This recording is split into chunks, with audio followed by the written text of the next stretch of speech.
ഞങ്ങളും ക്രൂശിക്കപ്പെട്ട ക്രിസ്തുവിനെ പ്രസംഗിക്കുന്നു. യേശുക്രിസ്തുവിൻ്റെ അതിപരിശുദ്ധമായ നാമം മഹത്വപ്പെടുമാറാകട്ടെ. ദൈവവചനം കേൾക്കുന്ന എല്ലാ പ്രിയപ്പെട്ടവർക്കും യേശുക്രിസ്തുവിൻ്റെ നാമത്തിൽ എൻ്റെ സ്നേഹവന്ദനം. ഒരിക്കൽ കൂടെ നമുക്ക് ദൈവസന്നിധിയിൽ ഒരുമിച്ച് കൂടുവാനും ദൈവവചനം ശ്രദ്ധിക്കുവാനും ക്രിസ്തുവിൻ്റെ തിരുമുഖത്തേക്ക് നോക്കി ദൈവവചനത്തിൻ്റെ അനുഗ്രഹങ്ങൾ അനുഭവിക്കുവാനും ദൈവം നമുക്ക് അവസരങ്ങൾ തരുന്നതോർത്ത്, ആയുസ്സ് തന്നതോർത്ത് ഞാൻ കർത്താവിനെ സ്തുതിക്കുന്നു, ദൈവനാമത്തെ മഹത്വപ്പെടുത്തുന്നു. നമുക്ക് ദൈവവചനത്തിലേക്ക് കടന്നു വരാം. മത്തായിയുടെ സുവിശേഷം 3-ാം അധ്യായം 8-ാമത്തെ വാക്യം നമുക്കൊന്ന് ആദ്യം വായിച്ച് കേൾക്കാം. മാനസാന്തരത്തിന് യോഗ്യമായ ഫലം കായ്പീൻ. മാനസാന്തരത്തിന് യോഗ്യമായ ഫലം കായ്പീൻ. കർത്താവായ യേശുക്രിസ്തുവിൻ്റെ വഴിയൊരുക്കുവാൻ വന്ന, കർത്താവായ യേശുക്രിസ്തുവിന് മുന്നോടിയായി വന്ന യോഹന്നാൻ സ്നാപകൻ മരുഭൂമിയിൽ ദൈവവചനം പ്രസംഗിച്ചുകൊണ്ട് നടന്നു. ആ ദൈവവചനം പ്രസംഗിച്ചുകൊണ്ട് നടന്നതായ സമയത്ത് അനേകർ ദൈവവചനം കേൾക്കാൻ കൂടി വന്നു. യോഹന്നാൻ സ്നാപകൻ്റെ പ്രസംഗ വിഷയം എന്താണെന്ന് മത്തായിയുടെ സുവിശേഷം 3-ാം അധ്യായം 1-ാമത്തെ വാക്യം നമുക്കൊന്ന് വായിച്ച് കേൾക്കാം. ആ കാലത്ത് യോഹന്നാൻ സ്നാപകൻ വന്ന് യഹൂദ്യ മരുഭൂമിയിൽ പ്രസംഗിച്ചു. സ്വർഗരാജ്യം സമീപിച്ചിരിക്കയാൽ മാനസാന്തരപ്പെടുവീൻ എന്ന് പറഞ്ഞു. മാനസാന്തരത്തിന്റെ അനുഭവത്തിലേക്ക് കടന്നു വരാനാണ് യോഹന്നാൻ സ്നാപകൻ അന്ന് യഹൂദ്യ മരുഭൂമിയിൽ അന്നത്തെ ജനത്തോട് വിളിച്ചു പറഞ്ഞത്. ദൈവരാജ്യം സമീപിച്ചിരിക്കുന്നു, ആകയാൽ നിങ്ങൾ മാനസാന്തരപ്പെടുവീൻ. പ്രിയപ്പെട്ടവരെ, ഇന്നും സുവിശേഷ സന്ദേശം എവിടെയെല്ലാം മുഴങ്ങുന്നുണ്ടോ, സത്യസുവിശേഷം എവിടെയെല്ലാം പരക്കുന്നുണ്ടോ, അതിൻ്റെ എല്ലാം ആകെ തുക ഇതാണ്: യേശുക്രിസ്തുവിൻ്റെ 2-ാമത്തെ വരവ് ഏറ്റവും അടുത്തിരിക്കുന്നു, നിങ്ങൾ മാനസാന്തരപ്പെടുവീനെന്ന്. അന്നെ അനേകർ യോഹന്നാൻ സ്നാപകൻ്റെ അടുക്കൽ വന്ന് ദൈവവചനം കേട്ടു, അവർക്ക് പാപബോധം കിട്ടി, അവർ മാനസാന്തരപ്പെട്ട് മാനസാന്തര സ്നാനത്തിന് വേണ്ടി യോഹന്നാൻ സ്നാപകൻ്റെ അടുക്കൽ വരികയാണ്. അതിൻ്റെ 5-ാം വാക്യം നമുക്ക് വായിച്ച് കേൾക്കാം. 3-ാം അധ്യായം 5-ാമത്തെ വാക്യം. അന്ന് യെരൂശലേമ്യരും യഹൂദ്യ ദേശക്കാരൊക്കെയും യോർദാന്റെ ഇരുകരയുമുള്ള എല്ലാ നാട്ടുകാരും പുറപ്പെട്ട് അവന്റെ അടുക്കൽ ചെന്ന്. പ്രിയപ്പെട്ടവർ, യോഹന്നാൻ സ്നാപകന്റെ വചനം കേൾക്കാൻ യഹൂദ്യയിലും യെരൂശലേമിലുമുള്ള അനേകർ ഈ വചനം കേൾക്കാൻ വരികയാണ്. അവർ വചനം കേട്ടിട്ടോ തങ്ങളുടെ പാപങ്ങളെ ഏറ്റുപറഞ്ഞുകൊണ്ട്, ഈ വചനം കേട്ട ദൈവമക്കളെല്ലാം അവരുടെ പാപങ്ങളെ ഏറ്റുപറഞ്ഞുകൊണ്ട് യോർദാൻ നദിയിൽ അവനാൽ സ്നാനമേറ്റു. യോർദാൻ നദിയിൽ സ്നാനമേൽക്കുവാൻ യോഹന്നാൻ സ്നാപകന്റെ അടുക്കൽ വരികയാണ്. അവരെ നോക്കിക്കൊണ്ടാണ് സ്നാപക യോഹന്നാൻ ഇത് പറയുന്നത്. സർപ്പസന്തതികളെ എന്നാണ് അവർ വിളിക്കുന്നത്. നമുക്ക് അടുത്ത വാക്യം വായിക്കാം. സർപ്പസന്തതികളെ വരുവാനുള്ള കോപത്തെ ഒഴിഞ്ഞ് ഓടിപ്പോകുവാൻ നിങ്ങൾക്ക് ഉപദേശിച്ചു തന്നത് ആര്? മാനസാന്തരത്തിന് യോഗ്യമായ ഫലം കായ്പീൻ. പ്രിയപ്പെട്ടവരെ, അവർക്ക് അനേക അവകാശവാദങ്ങൾ പറയുന്നുണ്ട്. മാനസാന്തരത്തിന് യോഗ്യമായ ഫലം കായ്പീൻ എന്ന് യോഹന്നാൻ സ്നാപകൻ അവരോട് പറഞ്ഞപ്പോൾ അവരെന്താണ് പറയുന്നറിയാമോ? ഞങ്ങൾ അബ്രഹാമിൻ്റെ മക്കളാണ്, പൂർവ്വപിതാവായ വിശ്വാസികളുടെ പിതാവായ അബ്രഹാമിൻ്റെ മക്കളാണ് ഞങ്ങൾക്ക് പൂർവികമായ പാരമ്പര്യമുണ്ട്, ഞങ്ങൾ നല്ല സഭയിൽ ജനിച്ചു വളർന്നവരാണ്, ഞങ്ങൾക്ക് അനേക പാരമ്പര്യങ്ങൾ പറയാനുണ്ട്. പക്ഷേ യോഹന്നാൻ സ്നാപകനിൽ കൂടി ജീവനുള്ള ദൈവത്തിൻ്റെ പരിശുദ്ധാത്മാവ് പറയുകയാണ്, നിങ്ങൾ മാനസാന്തരത്തിന് യോഗ്യമായ ഫലം കായ്പീനെന്ന്. പ്രിയപ്പെട്ടവരെ, നമ്മുടെ ജീവിതത്തിൽ ഒരവസരത്തിൽ അല്ലെങ്കിൽ മറ്റൊരവസരത്തിൽ ഈ മാനസാന്തരത്തിൻ്റെ അനുഭവത്തിലേക്ക് കടന്നു വന്നവരായിരിക്കാം നിങ്ങൾ. നിങ്ങളെ തന്നെ ഒന്ന് ശോധന ചെയ്യുക. ഞാനൊരു മാനസാന്തരപ്പെട്ട ദൈവവൈതലാണോ? ഞാൻ കൂട്ടായ്മയിൽ വരുന്നവനായിരിക്കാം, വചനം കേൾക്കുന്നവനായിരിക്കാം, പള്ളിയിൽ പോകുന്നവനായിരിക്കാം, ആരാധനകളിൽ സംബന്ധിക്കുന്നവനായിരിക്കാം. എന്നാൽ ഈ മാനസാന്തരം എന്ന് പറയുന്ന ആ അത്ഭുതകരമായ സ്വർഗീയ അനുഭവം ഞാൻ ഇതുവരെയും പ്രാപിച്ചോ? ഞാൻ ഈ പ്രായത്തിനോടിടയ്ക്ക്, ഈ കാലത്തിനോടിടയ്ക്ക് ഈ മാനസാന്തര അനുഭവത്തിലേക്ക് കടന്നു വരുവാൻ എനിക്കൊരു ഭാഗ്യം കിട്ടിയിട്ടുണ്ടോ? ഞാനൊരു മാനസാന്തരപ്പെട്ട വ്യക്തിയാണോ? പ്രിയപ്പെട്ടവരെ, ഇത് നാം തള്ളിക്കളയേണ്ട കാര്യമല്ല. ഒരു മനുഷ്യന് ഈ ഭൂമിയിൽ വെച്ച് ലഭിക്കാവുന്ന ഏറ്റവും വലിയൊരു സൗഭാഗ്യമാണ് മാനസാന്തരം എന്ന് പറയുന്നത്. നാം മാനസാന്തരപ്പെട്ടില്ല എങ്കിൽ നിങ്ങളെല്ലാവരും അങ്ങനെ തന്നെ നശിച്ചു പോകുമെന്ന് ലൂക്കോസിന്റെ സുവിശേഷം 13-ാം അധ്യായം 3-ാം വാക്യത്തിലും 5-ാം വാക്യത്തിലും നമ്മുടെ കർത്താവ് തന്നെ പറയുന്നുണ്ട്. അല്ലല്ല, മാനസാന്തരപ്പെടാഞ്ഞാൽ നിങ്ങളെല്ലാവരും അങ്ങനെ തന്നെ നശിച്ചു പോകുമെന്ന്. പ്രിയപ്പെട്ടവരെ, നിങ്ങൾ ഈ ദൈവത്തിന് വചനം കേട്ടുകൊണ്ടിരിക്കുമ്പോൾ ആത്മാർത്ഥമായിട്ട് നിങ്ങളുടെ ഹൃദയത്തിലേക്ക് നിങ്ങളൊന്ന് തിരിഞ്ഞ് ചിന്തിക്കണം. എത്രയോ കാലമായി ഈ മാനസാന്തരത്തിൻ്റെ വചനം നിങ്ങളുടെ ചെവിയിൽ എത്തുന്നു, ഈ മാനസാന്തരത്തിൻ്റെ വചനം നിങ്ങൾ കേൾക്കുന്നു. എന്നാൽ ഞാനൊരു മാനസാന്തരപ്പെട്ട ദൈവവേദനാണോ? ഞാൻ എൻ്റെ ജീവിതം കർത്താവിന് വേണ്ടി സമർപ്പിച്ചിട്ടുണ്ടോ? ഞാൻ യേശുക്രിസ്തുവിനെ എൻ്റെ രക്ഷിതാവും കർത്താവുമായി സ്വീകരിച്ച് യേശുക്രിസ്തുവിന് വേണ്ടി എൻ്റെ ജീവിതം ഞാൻ സമർപ്പിച്ചൊരു വ്യക്തിയാണോ? ക്രിസ്തു എൻ്റെ നാഥനും എൻ്റെ ഉടയവനും എൻ്റെ രക്ഷിതാവും എൻ്റെ കർത്താവുമാണെന്ന് എനിക്ക് പ്രാഗൽഭ്യത്തോടെ പറയാൻ കഴിയുമോ? ഞാൻ പാപ വഴികളോട് യാത്ര പറഞ്ഞു. എൻ്റെ യാത്ര സ്വർഗീയ സിയോൻ ലക്ഷ്യമാക്കിയുള്ള ഒരു യാത്രയിലേക്ക് ഞാൻ കടന്നു വന്നു. ഞാനൊരു സ്വർഗീയ സിയോൻ യാത്രക്കാരനാണോ? പാപ വഴികളോട് ഞാൻ യാത്ര പറഞ്ഞു, പാപത്തിൻ്റെ ഇമ്പങ്ങളോട് ഞാൻ യാത്ര പറഞ്ഞൊരു വ്യക്തിയാണോ? ഞാൻ യേശുക്രിസ്തുവിനെ സ്നേഹിക്കാൻ തുടങ്ങിയോ? അതെയോ ഞാൻ ഇന്നും ലോകത്തിൻ്റെ വഴികളിൽ, പാപത്തിൻ്റെ വഴികളിൽ പാപത്തെ സ്നേഹിച്ച് ജീവിക്കുന്ന ഒരു മനുഷ്യനാണോ? പ്രിയപ്പെട്ടവരെ, പാപത്തോടും ലോകത്തോടും ഈ ലോക ഇമ്പങ്ങളോടും യാത്ര പറഞ്ഞ് അനുരൂപരായി ജീവിക്കുന്ന, ദൈവ അഭിമുഖമായി ജീവിക്കുന്ന ഒരു ജീവിതമാണ് മാനസാന്തരപ്പെട്ട ജീവിതം എന്ന് പറയുന്നത്. പ്രിയപ്പെട്ടവരെ, ഞാനൊരു മാനസാന്തരത്തിൻ്റെ അനുഭവത്തിലേക്ക് കടന്നു വന്നോ എന്ന് നിങ്ങൾ ശാന്തമായിട്ടൊന്ന് ചിന്തിച്ചു നോക്കുക. പ്രിയപ്പെട്ടവരെ, ജീവിച്ചിരിക്കുമ്പോൾ, ആയുസ്സുള്ള കാലത്ത്, ആരോഗ്യമുള്ള കാലത്ത്, സുബോധമുള്ള കാലത്ത് ഈ മാനസാന്തരത്തിൻ്റെ അനുഭവത്തിലേക്ക് നിങ്ങൾ കടന്നു വരണം. പ്രിയപ്പെട്ടവരെ, അതിനു വേണ്ടിയിട്ടാണ് ദൈവം നമുക്ക് ദൈവത്തിന് മാറ്റമില്ലാത്ത വചനം തരുന്നത്. അവസാന സമയത്ത് മരണത്തോടടുക്കുമ്പോൾ, മരണഭയം വന്ന് പിടികൂടുമ്പോൾ അനുഭവിക്കേണ്ട ജീവിതമല്ല ഈ മാനസാന്തര ജീവിതം എന്ന് പറയുന്നത്. പ്രിയപ്പെട്ടവരെ, നല്ല പ്രായത്തിൽ, നല്ല ആരോഗ്യമുള്ള കാലത്ത്, നല്ല ചോരത്തിളപ്പുള്ള കാലത്ത് യേശുക്രിസ്തുവിനെ നമ്മുടെ ഹൃദയത്തിൽ രക്ഷിതാവും കർത്താവുമായി സ്വീകരിച്ച് യേശുവിൻ്റെ ഒരു വിശുദ്ധനായി ഭൂമിയിൽ ജീവിക്കാനാണ് യേശുക്രിസ്തു നമ്മെ ഓരോരുത്തരെയും കുറിച്ച്, കർത്താവ് നമ്മളെക്കുറിച്ച് ആഗ്രഹിക്കുന്ന. പ്രിയപ്പെട്ടവരെ, ദൈവത്തിന് സ്തോത്രം. ഇവിടെ യോഹന്നാൻ സ്നാപകൻ പറയുകയാണ്, മാനസാന്തരത്തിന് യോഗ്യമായ ഫലം കായ്പീനെന്ന്. ഞാൻ മാനസാന്തരത്തിന് യോഗ്യമായ ഫലം കായ്ക്കുന്നുണ്ടോ? ഞാൻ എന്നിലേക്ക് തന്നെ തിരിഞ്ഞു നോക്കിയാൽ മതി. എന്താണ് മാനസാന്തരത്തിന് യോഗ്യമായ ഫലം? ഗലാത്യ ലേഖനം നാം വായിച്ചപ്പോൾ അത് നാം ചിന്തിച്ചതാണ്. ആത്മാവിൻ്റെ ഫലമോ? സ്നേഹം, സന്തോഷം, സമാധാനം, ദീർഘക്ഷമ, ദയ, പരോപകാരം, വിശ്വസ്തത, സൗമ്യത, ഇന്ദ്രിയജയം. 9 ഫലങ്ങളെക്കുറിച്ച് അവിടെ പറയുന്നുണ്ടെങ്കിലും അതിൻ്റെ എല്ലാം ആകത്തുക സ്നേഹമാണ്. ആത്മാവിൻ്റെ ഫലമോ എന്നാണ് അവിടെ പറയുന്നത്, ആത്മാവിൻ്റെ ഫലങ്ങളോ എന്നല്ല. ആത്മാവിൻ്റെ ഫലം അത് സ്നേഹമാണ്. പ്രിയപ്പെട്ടവരെ, ആത്മനിറവെന്ന് പറയുന്നത് അത് സ്നേഹത്തിൻ്റെ നിറവാണ്, അത് വിശുദ്ധിയുടെ നിറവാണ്, അത് ക്രിസ്തുവിൻ്റെ സ്വഭാവത്തിൻ്റെ നിറവാണ്.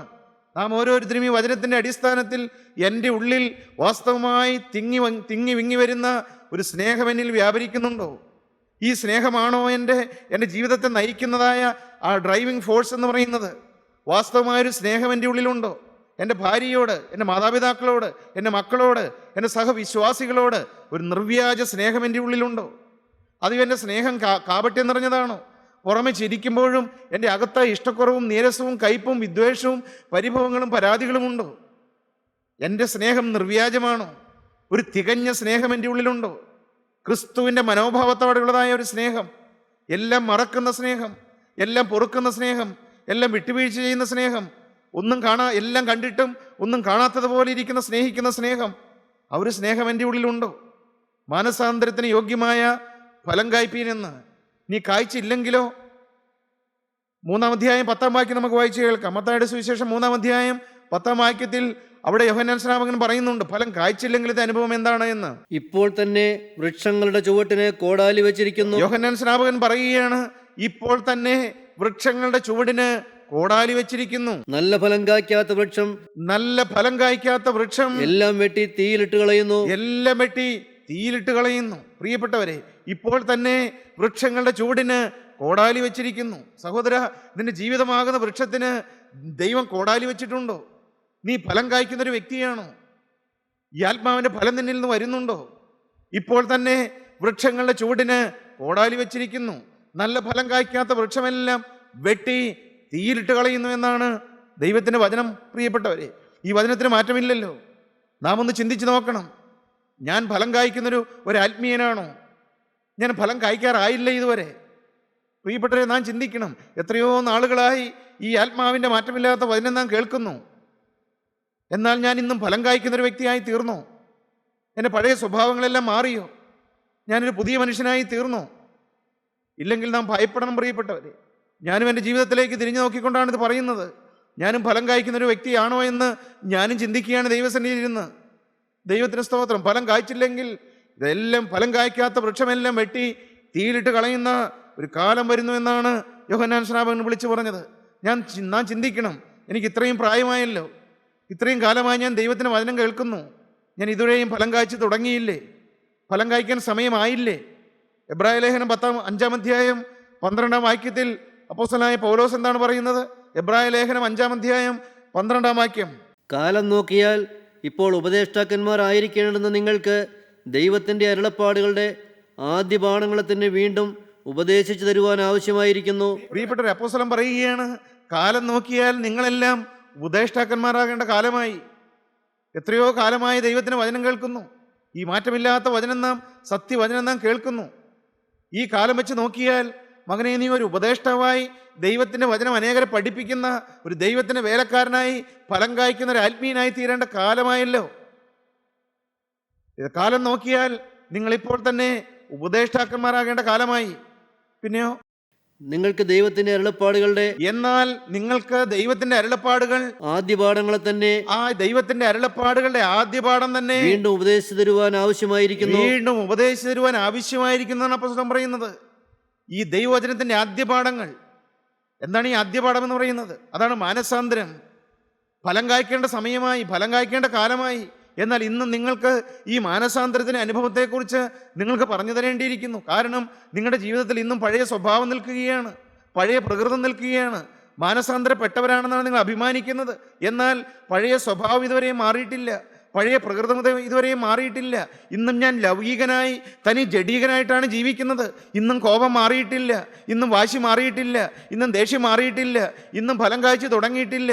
പ്രിയപ്പെട്ടവരെ, കാലം നോക്കിയാൽ ഉപദേഷ്ടാക്കന്മാരാകേണ്ട കാലമായി. എന്നാൽ ഇന്നും ഈ ദൈവവചനത്തിൻ്റെ ആദ്യ പാഠങ്ങൾ തന്നെ നിങ്ങൾക്ക് ഉപദേശിച്ചു തരേണ്ടിയിരിക്കുന്നുവെന്ന് അപ്പോസ്തലനായ പൗലോസ് എബ്രായ വിശ്വാസികളോട് പറയുകയാണ്.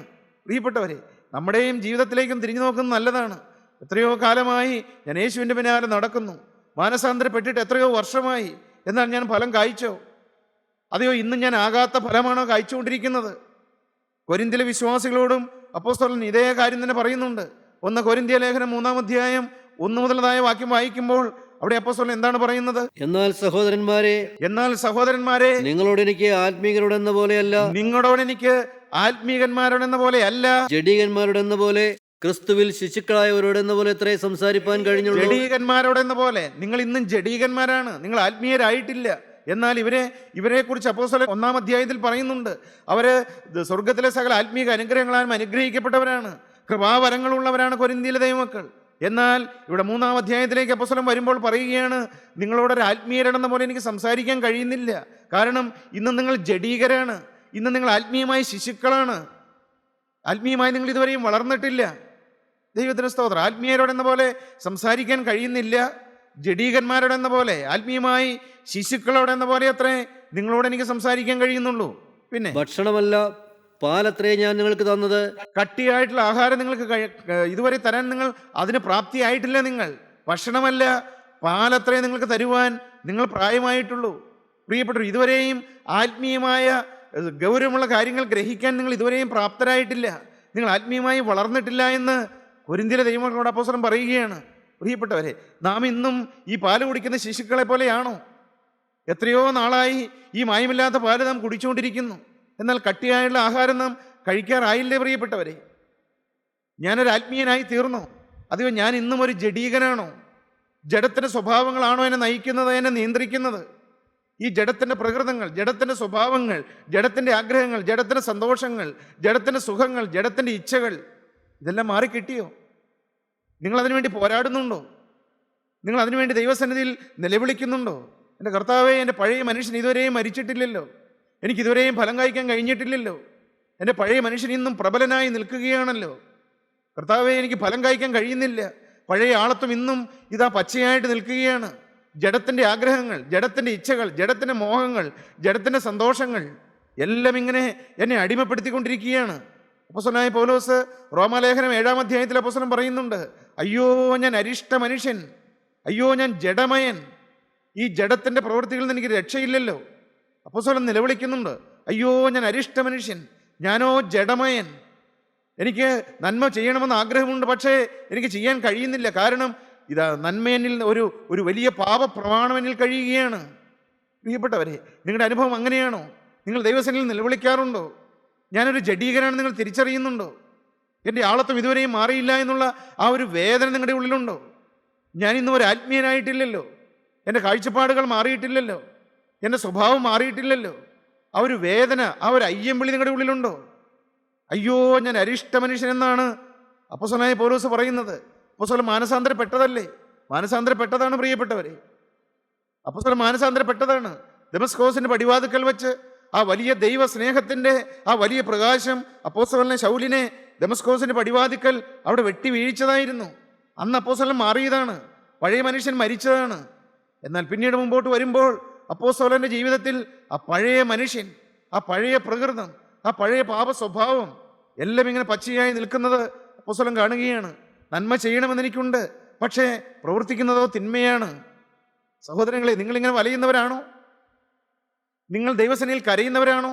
എന്നിട്ട് അവസാനം അപ്പോസ്തലൻ പറയുകയാണ്, ആ വാക്യം ഒന്ന് വായിക്കും. അയ്യോ, ഞാൻ അരിഷ്ട മനുഷ്യൻ, അയ്യോ, ഞാൻ അരിഷ്ട മനുഷ്യൻ, ഈ മരണത്തിന് അധീനമായ ശരീരത്തിൽ നിന്ന് എന്നെ ആര് വിടുവിക്കും? അപ്പോസ്തലൻ നിലവിളിക്കുകയാണ് ദൈവസന്നിധിയിൽ കിടന്ന്, കർത്താവേ, എന്നെ ആര് വിടുവിക്കും? എന്നെ ആര് സഹായിക്കും? എന്നെ ആര് രക്ഷിക്കും? എനിക്കിതിൽ നിന്ന് ആരൊരു മോചനം തരും? സഹോദര, നീ ദൈവസന്നിധിയിൽ കിടന്ന് നിലവിളിക്കാറുണ്ടോ? കർത്താവേ, എൻ്റെ ഈ പഴയ പാപ സ്വഭാവം ശരിയാണ്, ഞാൻ പാപപ്രവൃത്തികളിലേക്ക് പോകുന്നില്ല, ഒരു പ്രകടമായ പാപം ഞാൻ ചെയ്യുന്നില്ല, എന്നാൽ എൻ്റെ ജഡത്തിൽ നന്മ വസിക്കുന്നില്ല. ഒരു വലിയ പാപപ്രമാണം എന്നെ കീഴടക്കുകയാണ്, എന്നെ തിന്മയിലേക്ക് കൊണ്ടുപോവുകയാണ്. പിശാചിൻ്റെ വലിയൊരു സ്വാധീനം, പാപത്തിൻ്റെ വലിയൊരു സ്വാധീനം എന്നിലുണ്ട്. എന്നെ ഒന്ന് രക്ഷിക്കണമേ, എന്നെ ഒന്ന് വിടുവിക്കണമേ. നിങ്ങളങ്ങനെ കരയുന്നവരാണോ? നിങ്ങൾ നിങ്ങളുടെ പാപ സ്വഭാവങ്ങൾ കണ്ടുപിടിക്കുന്നവരാണോ? നിങ്ങൾ നിങ്ങളെ തന്നെ ശോധന ചെയ്യാറുണ്ടോ? പ്രിയപ്പെട്ടവരെ, പാപപ്രവൃത്തികളോടെല്ലാം നാം യാത്ര പറഞ്ഞ് ഒരു മാനസാന്തരത്തിലേക്ക് കടന്നു വന്നു. എന്നാൽ ഇന്നും ഫലം കായ്ക്കാത്തത് എന്തുകൊണ്ടാണ്? നമ്മുടെ പഴയ സ്വഭാവം ഇന്നും നമ്മുടെ രക്തത്തിൽ ഇങ്ങനെ പ്രബലമായി നിൽക്കുകയാണ്. എന്നാൽ പ്രിയപ്പെട്ടവർ, അതിനെന്താണ് ഒരു പോം വഴി? അപ്പോസ്തലൻ നിലവിളിച്ചതുപോലെ, അയ്യോ, ഞാൻ അരിഷ്ട മനുഷ്യൻ, ഈ മരണത്തിന് അധീനമായ ശരീരത്തിൽ നിന്ന് എന്നെ ആര് വിടുവിക്കും? വിടുവിക്കാൻ ഒരാളുണ്ട് പ്രിയപ്പെട്ടവരെ. അത് അപ്പോസ്തലൻ കണ്ടെത്തി. അപ്പോസ്തലൻ പിന്നീട് പറയുന്നുണ്ട്, എനിക്കോ നമ്മുടെ കർത്താവായ യേശു ക്രിസ്തു മുഖാന്തരം ജയം നൽകുന്ന ദൈവത്തിന് സ്തോത്രമെന്ന് അപ്പോസ്തലൻ പറയുന്നുണ്ട്.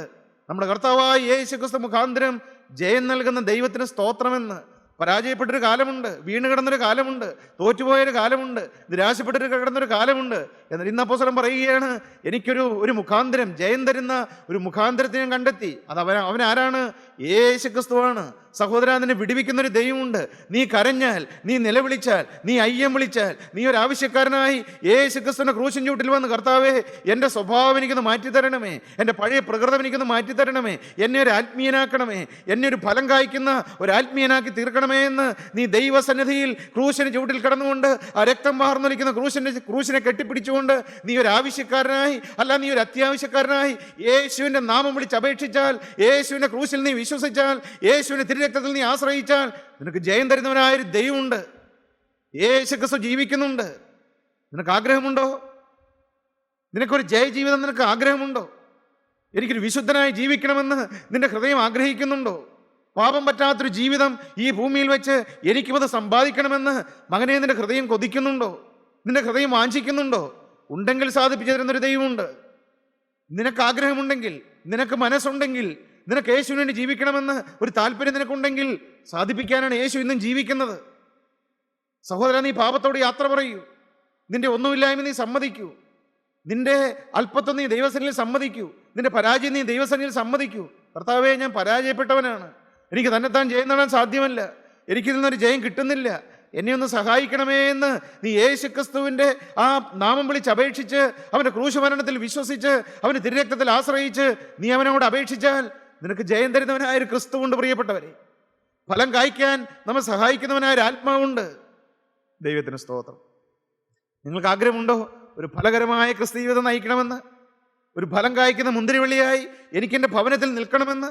എൻ്റെ ഭാര്യയ്ക്ക് എന്നിൽ നിന്ന് ഫലം കിട്ടണമെന്ന്? എൻ്റെ മക്കൾ എന്നിൽ നിന്ന് ഫലം ഭുജിക്കണമെന്ന് നിങ്ങളുടെ ഹൃദയത്തിൽ ആഗ്രഹമുണ്ടോ? ഫലം കായ്ക്കാൻ സഹായിക്കുന്നവനായൊരു ദൈവമുണ്ട് പ്രിയപ്പെട്ടവർ. ദൈവത്തിന് സ്തോത്രം. എത്രയോ കാലമായി ദൈവം നമ്മെ വചനത്തിൽ കൂടെ നടത്തുന്നു. അവൻ നമുക്ക് വേണ്ടതെല്ലാം തന്നില്ലേ? അവൻ നമുക്ക് വേണ്ടതെല്ലാം തന്നില്ലേ? എല്ലാ ഐശ്വര്യവും തന്നില്ലേ? നമുക്ക് ഈ ഭൂമിയിൽ ജീവിക്കുന്നതിന് വേണ്ടി എല്ലാം ദൈവം ദാനമായി തന്നില്ലേ? നമുക്കൊരു കുടുംബം തന്നില്ലേ? നമുക്ക് ഭാര്യയെ തന്നില്ലേ? മക്കളെ തന്നില്ലേ? ജോലി തന്നില്ലേ, വരുമാന മാർഗം തന്നില്ലേ, ഒരു കിടപ്പാടം തന്നില്ലേ, യാത്രാ സൗകര്യങ്ങൾ തന്നില്ലേ? എന്താണ് അവൻ കുറവ് വരുത്തിയത്? അവൻ്റെ പിന്നാലെ ഇറങ്ങി തിരിച്ചതിന് ശേഷം എന്താണ് പ്രിയപ്പെട്ടവൻ കുറവ് വരുത്തിയത്? നമ്മുടെ ആവശ്യങ്ങളിൽ അവൻ്റെ മുഖത്തേക്ക് നോക്കിയപ്പോൾ അവൻ നമ്മെ സഹായിച്ചില്ലേ? രോഗക്കിടക്കയിൽ അവൻ ഇറങ്ങി വന്നില്ലേ? IC യൂണിറ്റിൽ നമ്മെ പുറത്ത് കൊണ്ടുവന്നില്ലേ? ആപത്തുകളിൽ നിന്നും അനർത്ഥങ്ങളിൽ നിന്നും അത്യാഹിതങ്ങളിൽ നിന്നും ദൈവം നമ്മെ വിടുവിച്ചില്ലേ? ഇത്രത്തോളം ആയുസ് തന്നില്ലേ? ഇത്രത്തോളം സമാധാനം തന്നില്ലേ? ഇത്രത്തോളം സൗഖ്യം തന്നില്ലേ? ദൈവം എന്താ ചെയ്തു തരാത്തത്? ഫലം കായ്ക്കാറായില്ലേ? ഫലം കായ്ക്കാൻ സമയമായില്ലേ? ലൂക്കോസിന് സുവിശേഷം 13-ാം അധ്യായം 6 മുതൽ ചില വാക്യം വായിക്കുമ്പോൾ കർത്താവോട് ഒരു ഉപമ പറയുന്നുണ്ട്. അവൻ ഈ ഉപമയും പറഞ്ഞു. ഒരുത്തന് തന്റെ മുന്തിരിത്തോട്ടത്തിൽ നട്ടിരുന്ന ഒരു അത്തിവൃക്ഷമുണ്ടായിരുന്നു. അവൻ അതിൽ ഫലം തിരഞ്ഞു വന്നു, കണ്ടില്ലാതാനും. പ്രിയപ്പെട്ടവരെ, ഒരു അത്തിവൃക്ഷത്തെ കുറിച്ചാണ് ഇവിടെ പറയുന്നത്. ഒന്നുകൂടെ നമുക്ക് ആ വാക്യം ആദ്യം മുതൽ വായിച്ചു കേൾക്കാം. അവൻ ഈ ഉപമയും പറഞ്ഞു. കർത്താവ് ഒരു ഉപമ പറയുകയാണ്. എന്താണ് ഉപമ? ഒരുത്തന് തന്റെ മുന്തിരിത്തോട്ടത്തിൽ നട്ടിരുന്ന ഒരു അത്തിവൃക്ഷമുണ്ടായിരുന്നു. മുന്തിരിത്തോട്ടത്തിൽ ഒരു അത്തിവൃക്ഷമുണ്ടായിരുന്നു. അവൻ അതിൽ ഫലം തിരഞ്ഞു വന്നു.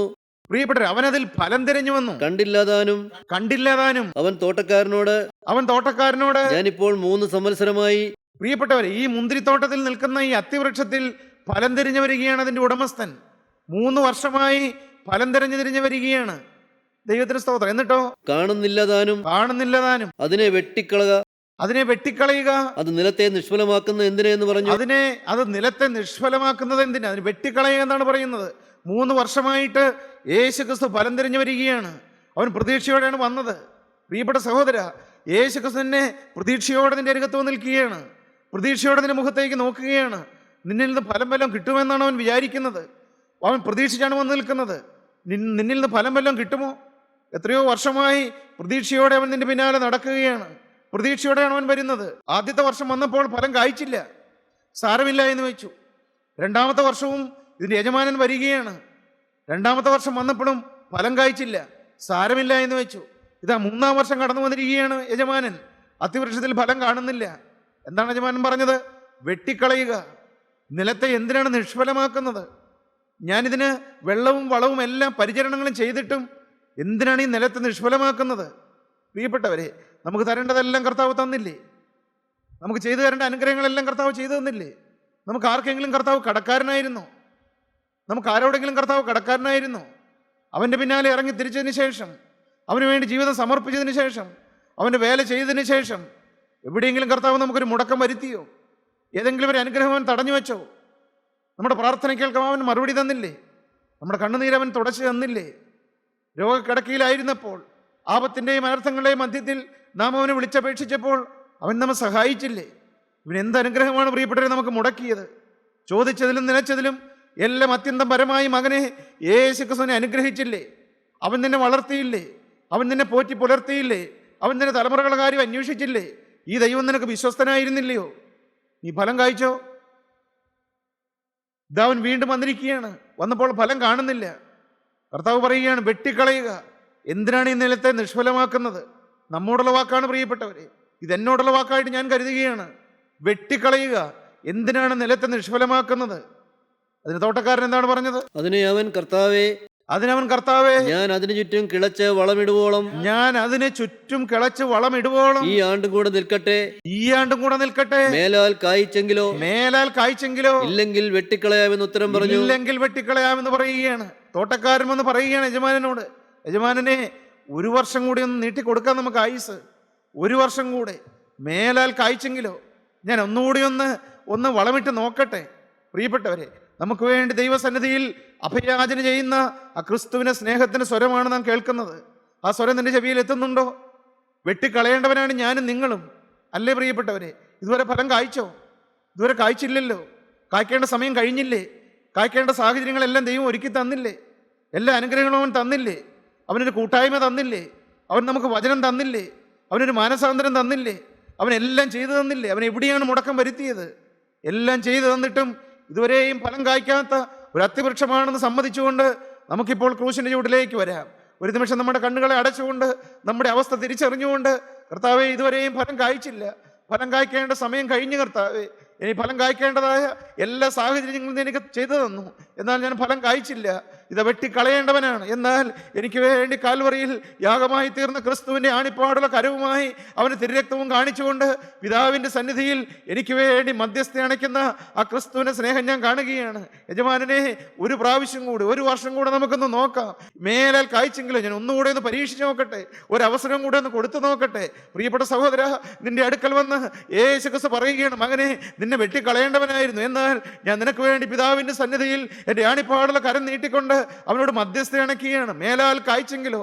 ഇപ്പോൾ ഈ വചനം കേൾക്കുമ്പോൾ നിങ്ങൾക്കൊരു തീരുമാനം എടുക്കാമോ? കർത്താവേ, ഇതുവരെയും ഫലം കായ്ച്ചില്ല, ഫലം കായ്ക്കേണ്ടവനായിരുന്നു. മാത്രമല്ല കർത്താവേ, ആകാത്ത ഫലം പലതും കായ്ച്ചുപോയി. എൻ്റെ ജീവിതത്തിൽ നിന്ന് വരേണ്ടതായ പലതും വന്നില്ലെന്ന് മാത്രമല്ല, വരരുതാത്ത പലതും വന്നുപോയി കർത്താവേ. ഞാൻ പിശാചിന് ഇടം കൊടുത്തുപോയി, ഞാൻ പാപത്തിന് ഇടം കൊടുത്തുപോയി, ഞാൻ കോപിച്ചു പോയി, ഞാൻ അശുദ്ധിയിലേക്ക് പോയി കർത്താവേ. ഈ ലോകത്തിന് ഇമ്പങ്ങളിലേക്ക് ഞാൻ പോയി, ആകാത്ത ഫലം കായ്ച്ചുപോയി കർത്താവേ. എന്നെ നീ വെട്ടിക്കളയല്ലേ. ഇനി ഞാൻ ഫലം കായ്ച്ചുകൊള്ളാം, മേലാൽ ഞാൻ കായ്ച്ചുകൊള്ളാം, ഇനി മുതൽ ഞാൻ ഫലം കായ്ച്ചുകൊള്ളാം. ആരെല്ലാം തീരുമാനമെടുക്കുന്നുണ്ട്, ആരെല്ലാം യേശുവിനോട് വാക്ക് പറയുന്നുണ്ട്, കർത്താവേ, നീ എനിക്ക് ഒരവസരം കൂടെ തരണമേ, ഞാൻ മാനസാന്തരത്തിന് യോഗ്യമായ ഫലം കായ്ച്ചുകൊണ്ട് നിന്റെ ഒരു വിശുദ്ധ പൈതലായി ഞാൻ നിൽക്കുവാൻ ഇതാ ഇന്ന് തീരുമാനമെടുക്കുന്നു. എന്നെ തന്നെ ഞാൻ നിന്റെ കരങ്ങളിലേക്ക് സമർപ്പിക്കുന്നു. ആരെല്ലാം സമർപ്പിക്കുന്നുണ്ട്, ആരെല്ലാം തീരുമാനമെടുക്കുന്നുണ്ട്, ആരും ജീവിതം കർത്താവിന് കൊടുക്കുന്നുണ്ട്, നമുക്കവനോട് പ്രാർത്ഥിക്കാം. കരുണയുള്ള ഞങ്ങളുടെ സ്വർഗീയ പിതാവേ, ഞങ്ങളെ വെട്ടിക്കളയാത്ത നിത്യസ്നേഹത്തിനായി ഞങ്ങൾ നിന്നെ സ്തുതിക്കുന്നു. ആകാത്ത ഫലം കായ്ച്ചിട്ടും ഞങ്ങളെ വെട്ടിക്കളയാത്ത അവിടുത്തെ ആർദ്ര കരുണയ്ക്കായി ഞങ്ങൾ നിന്നെ സ്തുതിക്കുന്നു. ഇനിയുള്ള കാലം ഫലം കായ്ച്ച് യേശുവിനെ സ്നേഹിച്ച് യേശുവിൻ്റെ സാക്ഷികളായി യേശുവിൻ്റെ വിശുദ്ധരായി ശേഷിക്കും കാലം ജീവിക്കുവാൻ ഞങ്ങളെ തന്നെ അവിടുന്ന് സമർപ്പിക്കുന്നു. ഞങ്ങളെ കൈക്കൊള്ളണമേ, ഞങ്ങളെ രൂപാന്തരപ്പെടുത്തണമേ, ഞങ്ങളെ വിശുദ്ധീകരിക്കണമേ, നിന്റെ രണ്ടാമത്തെ വരവിന് ഞങ്ങൾ ഒരുക്കണമേ. മഹത്വം അവിടുന്ന് എടുക്കണമേ, യേശുവിൻ നാമത്തിൽ തന്നെ. ആമേൻ.